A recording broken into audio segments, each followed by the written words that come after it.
प्राचीन समय में सरयू नदी के तट पर बसी दिव्य नगरी अयोध्या को संसार धर्म का हृदय कहा करता था। यह वही स्थान था जहां इक्ष्वाकु वंश के महान राजा रहते थे और इसी वंश में समय आया जब जन्म हुआ मर्यादा पुरुषोत्तम श्री राम का। अयोध्या के हर मोहल्ले, हर मार्ग और हर घाट की अपनी एक कथा थी। प्रजा राम के जन्म से पहले ही उत्सव मनाती थी, क्योंकि राजा दशरथ के यज्ञ में देवताओं ने संदेश दिया था कि एक दिव्य आत्मा उनके घर जन्म लेगी। एक शुभ सुबह महारानी कौशल्या के महल में प्रकाश का अद्भुत तेज फैला। चारों दिशाएं शांति से भर उठीं, पक्षी मधुर स्वर में गाने लगे और महल के आंगन में सुगंधित पुष्पों की वर्षा होने लगी। उसी क्षण राजा दशरथ के यहाँ श्री राम का जन्म हुआ। पूरा अयोध्या नगरी आनंद से नाच उठी। हर गली में दीप जल उठे, मंदिरों की घंटियां निरंतर बजने लगीं।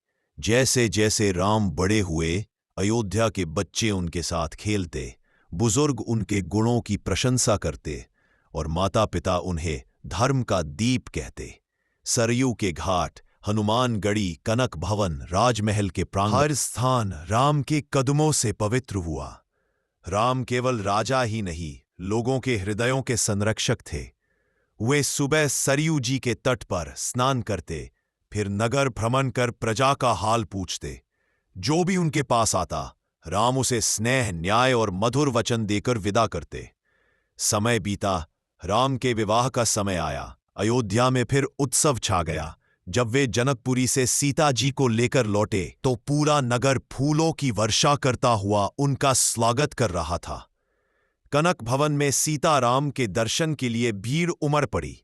लेकिन जैसा हर महान कथा में होता है, राम का वनवास भी आया।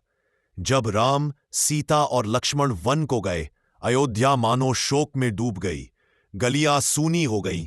लोग रोते रोते सिर्फ एक ही बात कहते, राम लौट आएंगे, यह नगरी फिर मुस्कुराएगी।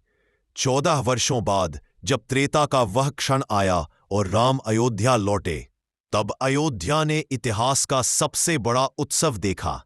दीपावली की पहली रात इसी आनंद में मनाई गई, जब पूरी अयोध्या सोने की तरह जगमगा उठी। लोगों ने दीप जलाकर अपने प्रिय राजा का स्वागत किया। जय अयोध्या धाम, जय श्री राम, अयोध्या नगरी की जय हो। जहां प्रभु राम का नाम अमर है, सीताराम की कृपा बरसे, हर भक्त के जीवन में उजाला हो। जय श्री राम, जय अयोध्या धाम।